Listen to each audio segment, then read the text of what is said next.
Hi, வணக்கம். நாம இன்னைக்கு என்ன மாதிரி ஒரு படம் பார்க்க போறோம்னா, நீங்க எழுதுற கதாபாத்திரம் உங்களையே எழுந்து கேள்வி கேட்டா எப்படி இருக்கும்? அப்படி எடுக்கப்பட்ட படம் தான் மாயக்கூத்து.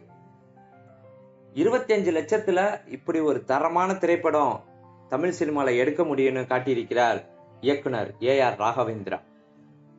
இந்த படத்தோட கதையை பார்த்தீங்கன்னா, தான் கடவுள், தான் படைக்கும் கதாபாத்திரங்கள் நான் என்ன சொல்றனோ அதைத்தான் கேட்கணும்னு தலக்கணத்தோட இருக்கிற ஒரு ரைட்டர், ஒரு தொடர்கதை ஆசிரியர். அவர் எழுதும் அந்த கதாபாத்திரங்கள் உயிரோட எழுந்து வந்து தனக்கான நியாயத்தை கேட்கறது தான் இந்த படத்தோட கதை. இந்த படத்துல பாத்தீங்கன்னா நாகராஜன் கண்ணன், டெல்லி கணேஷ் சார், சாய் தீனா, மு ராமசாமி சார், காயத்ரி, ஐஸ்வர்யா ரகுபதி போன்ற நடிகர்கள் நடிச்சிருக்காங்க. எல்லோருமே அவங்களுக்கு கொடுத்த கேரக்டர்ல நல்லாவே நடிச்சிருக்காங்க. அது மட்டும் இல்லாம இந்த படத்துல நம்ம பாராட்டப்பட வேண்டிய விஷயம் பாத்தீங்கன்னா, ஒளிப்பதிவாளர் சுந்தர் ராமகிருஷ்ணன் சூப்பரா பண்ணியிருக்கார். அதுல அந்த படத்துல வர காட்சியில பிளட் ரிஃப்ளெக்ஷன் யோசிச்சதெல்லாம் நல்ல ஐடியா. துல்லியமான விஷுவல் எஃபெக்ட்ஸ் கொடுத்திருக்கார். இந்த பட்ஜெட்ல இப்படி ஒரு குவாலிட்டியை கொடுக்க முடியும்னு காட்டினதெல்லாம் எனக்கெல்லாம் உண்மையிலேயே சர்ப்ரைஸா தான் இருந்துச்சு. கண்டிப்பா உங்களையும் சர்ப்ரைஸ் பண்ணோம். அது மட்டும் இல்லாம எடிட்டர் நாகூர் ராமச்சந்திரன் ரொம்ப கன்ஃபியூஸ் பண்ணாம ரேண்டமா வர கேரக்டரை சரியான இடத்துல வச்சு காட்டினது, சஸ்பென்ஸை மெயின்டைன் பண்ற காட்சி படத்தை இன்னும் சுவாரஸ்யமாவே ஆரம்பிச்சிருக்குன்னே சொல்லியிருக்கலாம். இசை அஞ்சனா ராஜகோபாலன். இந்த கதைக்கு தேவையான சிம்பிளா அழகா இசையமைச்சிருக்காங்க. அதுவும் ஒரு சீன்ல ரைட்டர் உட்காந்து தனியா யோசிக்கிற காட்சி ஒண்ணு இருக்கும்.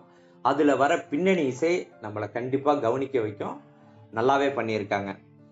செகண்ட் ஹாஃப்ல வர அனிமேஷன் பாட்டு நல்லாவே இருக்கு, விஷுவலாவும் நல்லா இருக்கு. பட் இந்த படத்தோட கதைக்கு அது தேவை இல்லைன்னு எனக்கு தோணுச்சு. சில காட்சிகள் திரும்ப திரும்ப வந்து போகுது. அது அந்த படத்தோட ஃப்ளோவை கொஞ்சம் பாதிக்குது. சில வெளிநாட்டு படம் ரூஃபிக்ஸ் பாக்ஸ் அடாப்ஷன் போன்ற படங்களோட கிட்டத்தட்ட அந்த ஐடியா மாதிரி தான் இந்த படத்தையும் எடுத்திருக்காங்க. பட் இந்த படத்துல கொடுத்த ட்ரீட்மெண்ட், டைரக்டர் சொன்ன விஷயம், அதாவது முக்கியமா இதெல்லாம் ஏன் நடக்குது, சோசியல் கமெண்ட்ரி இந்த படத்தை நம்மளுக்கு யூனிக்காவே காட்டுது. படத்தை ரொம்ப இயல்பாவே சொல்லியிருக்காங்க நம்மளுக்கு.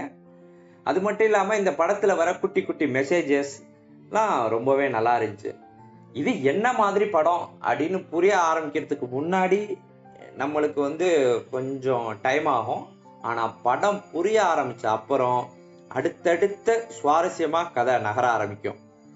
அது மட்டும் இல்லாம ரைட்டர் படைக்கும் உலகத்தை பத்தி பேசும் வசனங்கள்லாம் ரொம்ப மீனிங்ஃபுல்லாவே இருந்துச்சுன்னு சொல்லலாம்.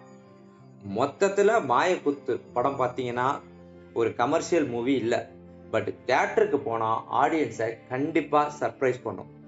இன்னைக்கு ரிலீஸ் ஆகிருக்கிற மாயக்கூத்து சில தியேட்டர்ல ரிலீஸ் ஆயிருக்கு. விருப்பம் இருக்கிறவங்க போய் பாருங்க. நன்றி, வணக்கம்.